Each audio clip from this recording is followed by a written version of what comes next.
প্রিয় শিক্ষার্থীবৃন্দ, আসসালামু আলাইকুম। আমি মোহাম্মদ হাবিবুর রহমান রোজি, প্রভাষক হিসাব বিজ্ঞান, police lines school and college Bogura. আজকের অনলাইন ক্লাসে তোমাদের স্বাগতম। আশা করি তোমরা ভালো আছো এবং সুস্থ আছো। আমি আল্লাহর রহমতে এবং তোমাদের দয়ায় ভালো আছি। আমি তোমাদের ধারাবাহিকভাবে একাদশ এবং দ্বাদশ শ্রেণীর হিসাব বিজ্ঞান দ্বিতীয় পত্রের দ্বিতীয় অধ্যায় অংশীদারি ব্যবসায়ের ওপর আমি তোমাদের আলোচনা করতেছি এবং অঙ্কের সমস্যার সমাধান করতেছি। আমি ধারাবাহিকভাবে তোমাদের অংশীদারি ব্যবসায়ের সম্পর্কিত বিস্তারিত আলোচনা করেছি। তারপরে সাধারণ নিয়মের অঙ্ক করাইছি, দ্বৈত হারে মুনাফা বন্টন সংক্রান্ত সম্পর্কিত সমস্যার সমাধান করেছি। এছাড়া মুনাফা ভোগের নিশ্চয়তা সম্পর্কিত সমস্যার সমাধান করেছি। আজকে আমি তোমাদের লভ্যাংশের উপর চাষ সংক্রান্ত সমস্যার সমাধান করব। লভ্যাংশের উপর চাষ সংক্রান্ত সমস্যার সমাধান করার আগে আমি আলোচনা করব যে লভ্যাংশের উপর চাষ কী। অর্থাৎ একজন অংশীদারি ব্যবসার ক্ষেত্রে একজন অংশীদারের বেতন আর একজন অংশীদারের লভ্যাংশের উপর চার্জ করাকেই বলা হচ্ছে লভ্যাংশের চাষ সংক্রান্ত সমস্যা। অর্থাৎ একজনের বেতনের অর্ধেক বা আংশিক অংশ যদি অন্য একজন অংশীদারের লভ্যাংশের উপর চার্জ করা হয়, তাহলে সেক্ষেত্রে দেখা যায় যে যার লভ্যাংশের উপর চার্জ করা হয় তার মূলধন হ্রাস পায়, আর যার বেতন চার্জ করা হয় তার মূলধন বৃদ্ধি পায়। দেখো, আমরা আজকে এই রকম একটা অঙ্ক করব। দেখো, আমরা যে বইটি থেকে সাধারণত অঙ্ক করাচ্ছি 54 নাম্বার অঙ্ক। দেখো, রবি, অভি ও ববি একটি অংশীদারি ব্যবসার তিনজন অংশীদার 2013 সালের 1 জানুয়ারি তারিখে তাদের মূলধন হিসাবে উদ্বৃত্ত ছিল যথাক্রমে 60,000, 50,000, 30,000 টাকা। চুক্তি অনুযায়ী মূলধন ও উত্তোলনের উপর বার্ষিক 5% সুদ ধার্য করতে হবে। রবি ও ববি সার্বক্ষণিক দায়িত্ব পালনের জন্য মাসিক যথাক্রমে 800 ও 1,000 টাকা বেতন পাবে। রবির বার্ষিক বেতনের অর্ধাংশ ববির লভ্যাংশের উপর চার্জ করা হবে। 2013 সালের 31 ডিসেম্বর পর্যন্ত রবি 6,000 টাকা, অভি 5,000 টাকা এবং ববি 3,000 টাকা উত্তোলন করেছে।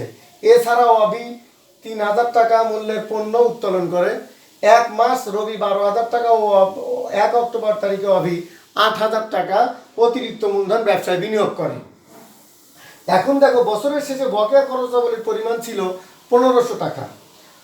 উপরিউক্ত সমন্বয়গুলো সাধন করার পূর্বে 2013 সালের 31 ডিসেম্বর তারিখে ব্যবসায়ের মোট মুনাফা 44,075 টাকা দাঁড়ায়।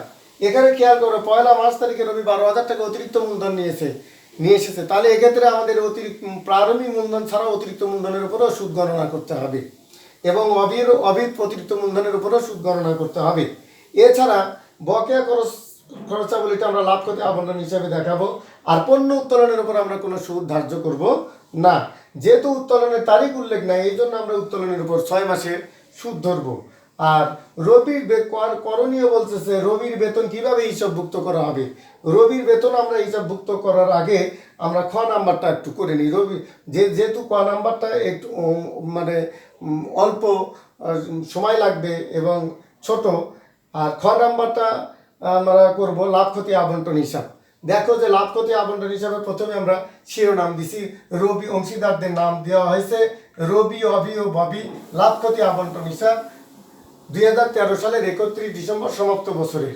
ডেবিট ক্রেডিট দুটি পাঁচ দেওয়া আছে। মূলধনের সুদ, দেখো রবি যে 60,000 টাকা মূলধন নিয়ে এসেছে, সেই 60,000 টাকার উপর পূর্ণ বছরের সুদ 5% হারে 3,000 টাকা, এবং সে যে অতিরিক্ত মূলধন নিয়ে এসেছে 12,000 টাকা, এই 12,000 টাকার উপর তার আমরা ধরেছি যে 10 মাসের সুদ। অর্থাৎ 1 মার্চ যদি হয় তাহলে March, April, May, June, July, August, September, October, November, December, অর্থাৎ 10 মাসের সুদ ধরতে হবে।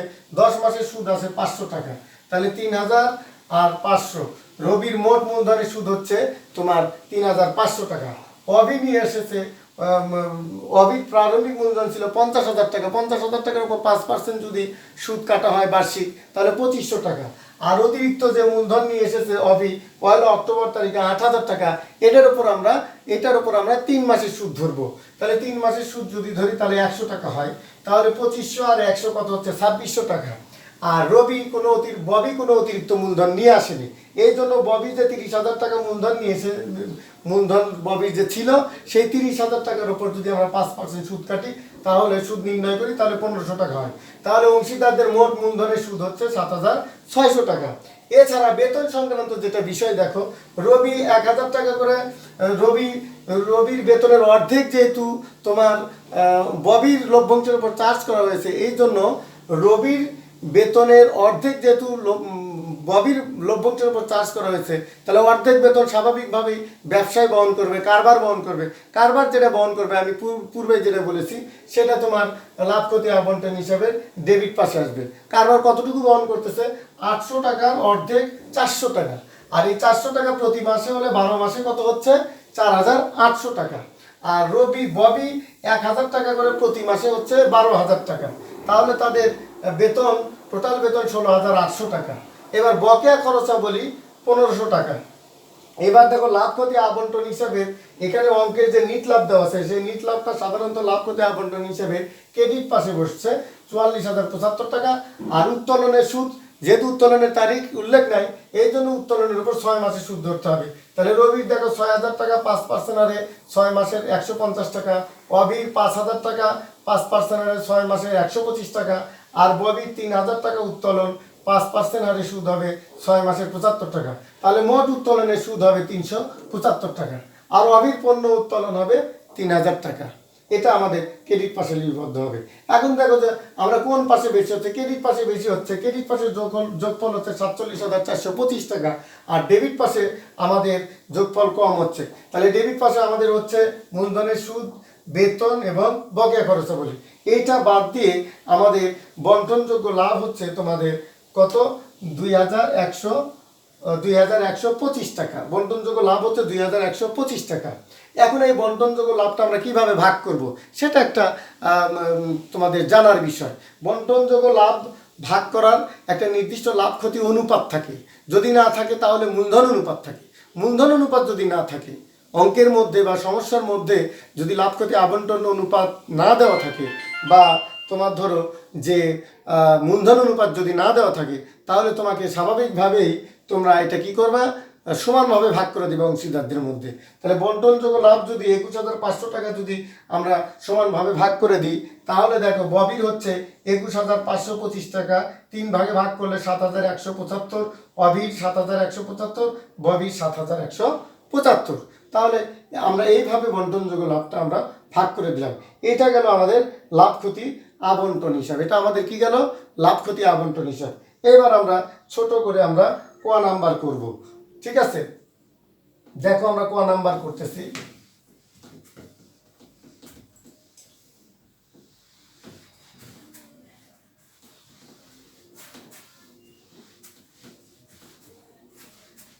আমরা ক নাম্বার করব।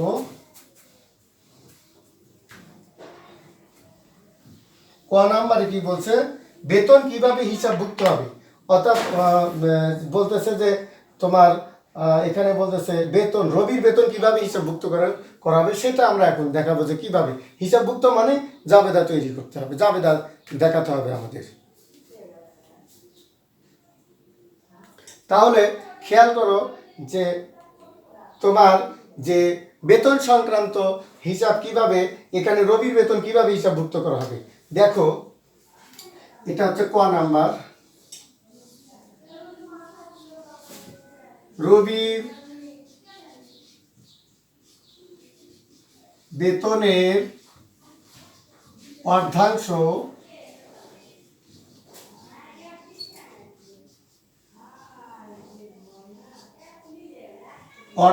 রবির বেতনের অর্ধাংশ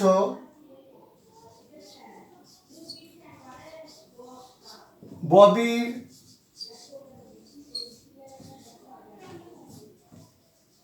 লভ্যাংশের উপর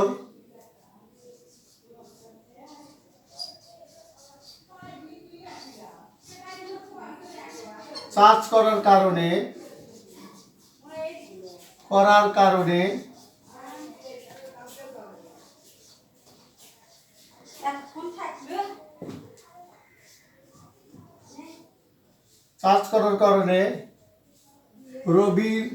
ববির মূলধন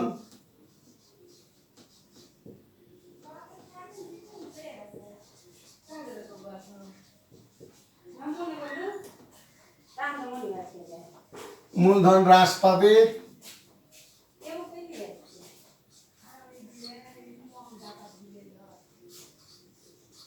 এবং রবির মূলধন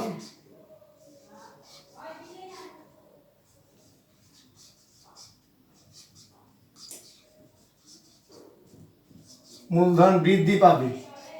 রবির মূলধন কি পাবে? বৃদ্ধি পাবে।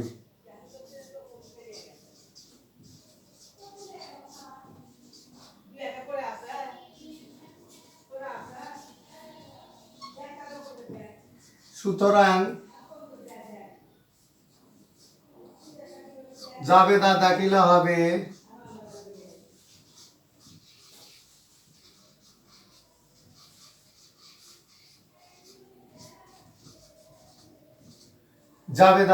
হবে ববির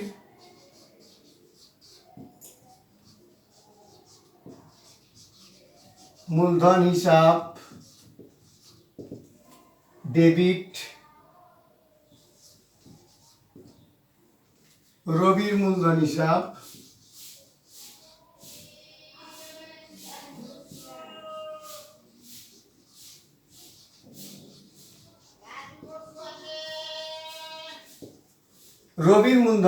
ক্রেডিট।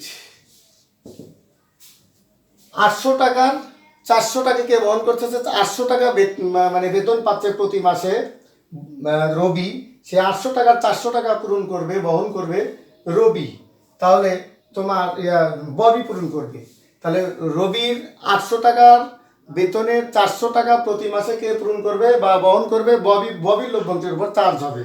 তাহলে 400 টাকা করে যদি হয় তাহলে 12 মাসে কত হবে? 4 12 48, 4800 টাকা। তাহলে দেখো 4800 টাকা, 4800 টাকা। ঠিক আছে, এটা গেল আমাদের ক নাম্বার। এরপরে কি বলছে? মূলধন হিসাব প্রস্তুত করো। তাহলে দেখো আমরা মূলধন হিসাব কিভাবে প্রস্তুত করতে হয়। আমরা খ নাম্বার এবং ক নাম্বার সমস্যার সমাধান করলাম। এবার গ নাম্বার করণীয় আমরা করব। দেখো,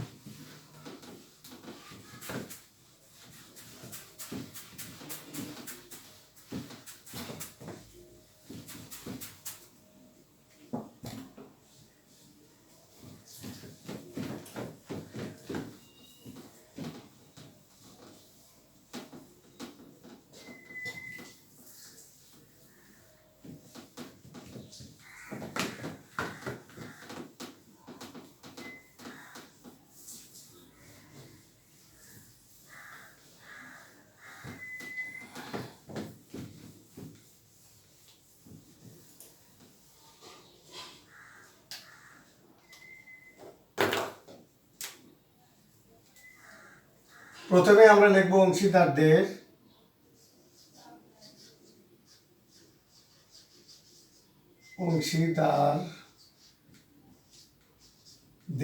মূলধন হিসাব।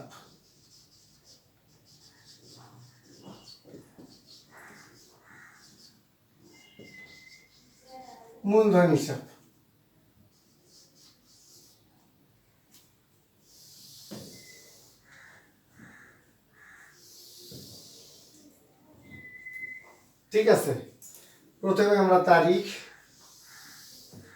তারপরে বিবরণ, খতিয়ান পৃষ্ঠা,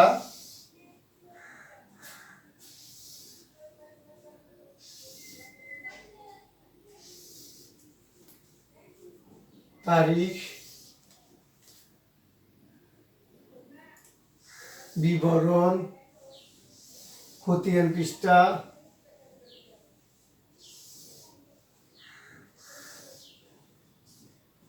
ঠিক আছে। এটা যেহেতু একটা খতিয়ান, তাহলে ডেবিট ক্রেডিট হবে। ডেবিট ক্রেডিট,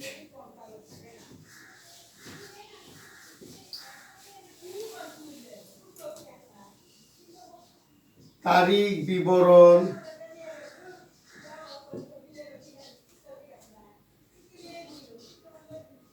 রবি, অভি, ববি। তারিখ, বিবরণ, রবি, অভি,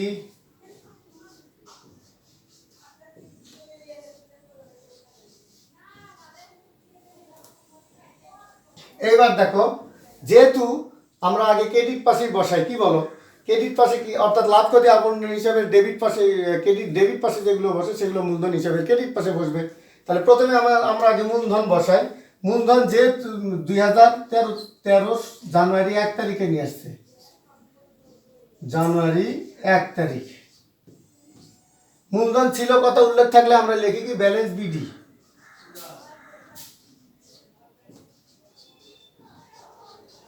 balance BD, balance BD Rabi 60,000, Abhi নিয়েছে 50,000, অভির মূলধন ছিল 50,000, ববির ছিল 30,000। এরপরে অতিরিক্ত মূলধন নিয়ে যাচ্ছে রবি। অতিরিক্ত মূলধন নিয়ে আসলে আমরা কি লিখবো, নগদান হিসাব ডেবিট, মূলধন হিসাব ক্রেডিট, চাপে তাইটাই দিব। তাহলে নগদের বিপরীত, মূলধনের বিপরীতে আমরা যেহেতু মূলধন হিসাব করতেছি খতিয়ান, মূলধনের বিপরীতে নগদান কি আছে, ডেবিট আছে। ডেবিট থাকলে আমরা কোথায় বসাবো, ক্রেডিট পাশে বসাবো। তাহলে লিখবো আমরা মার্চের 1 তারিখে নিয়ে আসছে, মার্চ 1 লিখবো নগদান হিসাব। রবির ঘরে বসাবো, রবি নিয়ে আসছে কত, 12,000 টাকা। আর অভি নিয়ে আসছে 1 অক্টোবর তারিখে 8,000 টাকা। তাহলে অক্টোবর 1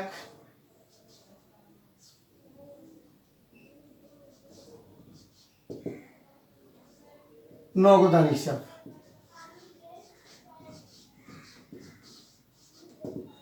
অভি নিয়ে আসছে 8,000। এরপরে দেখো তোমরা যে মূলধনের সুদ বসাবো আমরা, এটা ডিসেম্বর 31, মূলধনের সুদ।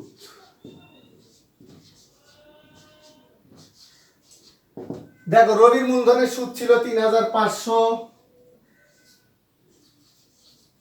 অবির ছিল 2,600, আর ববির ছিল 1,500 টাকা। ঠিক আছে, এবার আমরা পণ্য উত্তোলনগুলো আমরা বসাবো। উত্তোলন সাধারণত বছরের শেষ তারিখ দিব আমরা, 31 ডিসেম্বর পর্যন্ত দেওয়া আছে, ডিসেম্বর 31 লিখবো উত্তোলন হিসাব।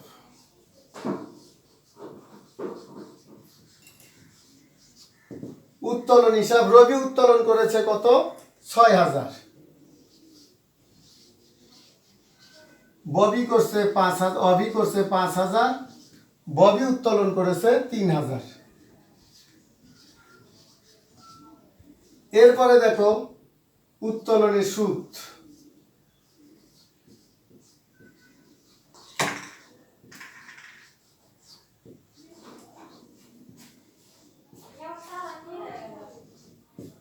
উত্তোলনের সুদ হিসাব দেখো, উত্তোলনের সুদ কত ছিল, রবি ছিল 150,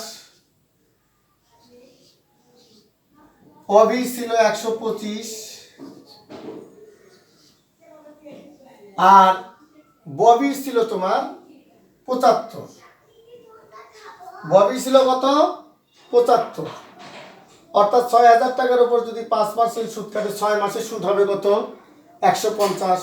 অবির হচ্ছে 125, আর ববির হচ্ছে তোমার 75 টাকা। এবার বেতন বসাবো আমরা। বেতন হিসাব দেখো, লাভ ক্ষতি আবন্টন হিসাবে ডেবিট পাশে বেতন কত ছিল, ডেবিট পাশে লাভ ক্ষতি আবন্টন হিসাবে ডেবিট পাশে রবি ছিল 1,000, 12,000 টাকা, 12 মাসে 12,000।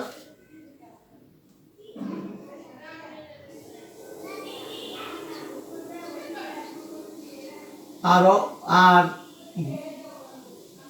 সরি তোমার রবির ছিল 4,800, আর ববির ছিল 12,000, ববির ছিল 12,000। এখন ওই যে তোমাদের আমি ক নাম্বারে যেটা দেখাইছি যে বেতন সংক্রান্ত যে হিসাবভুক্ত করেছি, যে রবির বেতন হিসাব ডেবিট, ববির মূলধন হিসাব ডেবিট, রবির মূলধন হিসাব ক্রেডিট। আমি ক নাম্বারে যে বেতন কিভাবে হিসাবভুক্ত করা হয় সেটা আমি কিভাবে দেখিয়েছি তোমাদের, যে ববির মূলধন হিসাব ডেবিট, রবির মূলধন হিসাব ক্রেডিট। এটা অ্যাজ লাইক এইরকম যে তোমার নগদান বইতে আমরা সাধারণত করি যে ব্যাংকে যা টাকা যদি জমা দিই তাহলে কোনটা এন্ট্রি করি, ব্যাংক হিসাব ডেবিট, নগদান হিসাব ক্রেডিট। ঠিক এখানেও তাই। তাহলে সেক্ষেত্রে আমরা নগদান বইতে কিভাবে হিসাবভুক্ত করি, ব্যাংক হিসাব ডেবিট নগদান বইয়ের ক্রেডিট পাশে বসে নগদ কলামে টাকা বসে, আর নগদান হিসাব ক্রেডিট ডেবিট পাশে বসে ব্যাংক কলামে টাকা বসে। ঠিক এখানেও তাই, ববির মূলধন হিসাব ডেবিট, রবির মূলধন হিসাব ক্রেডিট। তাহলে ববির মূলধন ডেবিট ক্রেডিট পাশে বসে তোমার রবির ঘরে টাকা বসবে। লেখো ববির মূলধন হিসাব, ববির মূলধন হিসাব লিখে আমরা কার ঘরে টাকা বসাবো, ববির বিপরীতে রবি আছে, রবির ঘরে টাকা বসাবো 4,800। এখন দেখো রবির বেতন কত হচ্ছে, প্রতি মাসে যদি রবির বেতন 800 টাকা করে হয় তাহলে 12 মাসে কত হয়, 8 × 96, 9,600 টাকা। দেখো কারবার থেকে বেতন দিছে 4,800 আর ববির লভ্যাংশের উপর চার্জ হচ্ছে 4,800, তাহলে যোগ করে কত হচ্ছে 9,600 টাকা। আর ববির মূলধন যেহেতু ডেবিট ক্রেডিট পাশে বসলো, আর রবির মূলধন ক্রেডিট ডেবিট পাশে বসবে।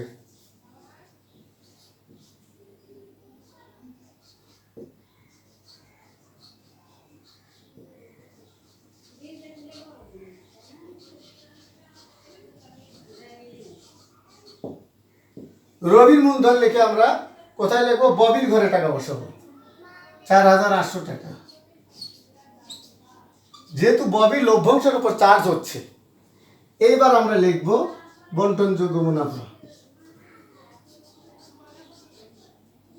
লাভ ক্ষতি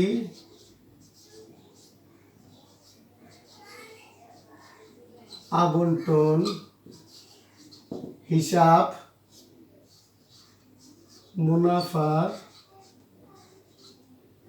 মুনাফার অংশ। মুনাফার অংশ প্রত্যেকের ঘরে একই 7,175, অবি 7,175 আর ববি 7,175। এখন আমরা স্বাভাবিকভাবে দেখা যাচ্ছে যে মূলধন হিসাবের ক্রেডিট পাশে বেশি হচ্ছে, তাহলে ক্রেডিট পাশে আমরা আগে যোগ করব, ক্রেডিট পাশে যোগ করব। তাহলে দেখো যে এখানে রবির যোগফল কত হচ্ছে, 60,000 আর 12,000 62,000 72,000, টোটাল যোগফল হচ্ছে তোমার 92,275। আর অভির যোগফল হচ্ছে তোমার 50 আর 58 67,775।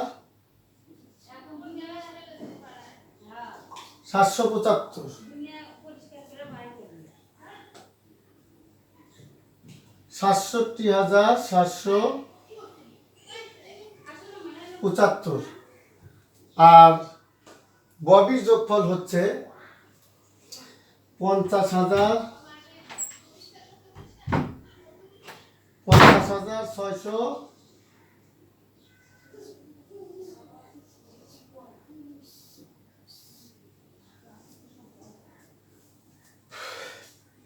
আমরা যেহেতু ক্রেডিট পাশের যে যোগফল, ক্রেডিট পাশের যোগফল যেহেতু বেশি, ডেবিট পাশেও আমরা ওই যোগফলে বসাবো।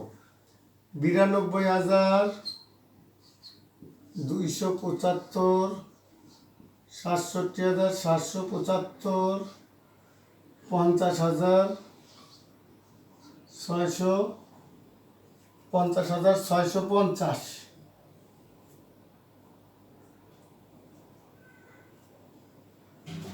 675 আমরা ক্লোজ করে দিব। একটা জিনিস আমাদের ডেবিট পাশে যে পণ্য উত্তোলন যেটা করছে অভির পণ্য উত্তোলনটা আসবে এখানে।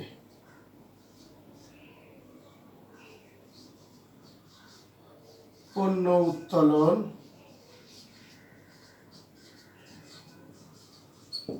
হিসাব অবির ঘরে বসবে 3000।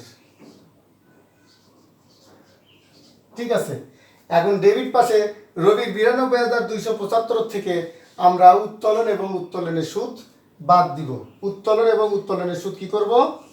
উত্তোলন এবং উত্তোলনের সুদ আমরা বাদ দিব। উত্তোলন এবং উত্তোলনের সুদ যদি বাদ দিই তাহলে দেখা যাচ্ছে যে 86,000 রবির ঘরে দাঁড়ায় 86,125। ববির 67,775 থেকে 5,125 এবং 3,000 বাদ দিলে দেখা যাচ্ছে অবির দেখা যাচ্ছে 59,650। আর ববির ঘরে হচ্ছে 42,800। এটা হলো সমাপনী মূলধন অর্থাৎ ব্যালেন্স সিডি।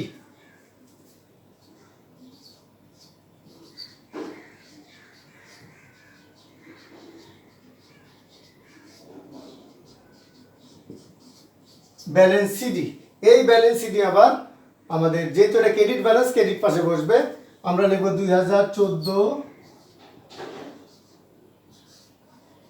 জানুয়ারি 1।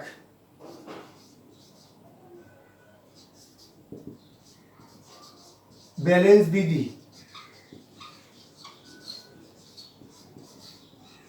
ব্যালেন্স বিডি রবির ঘরে 86,125, অবির ঘরে 59,650 আর ববির ঘরে 42,800 টাকা।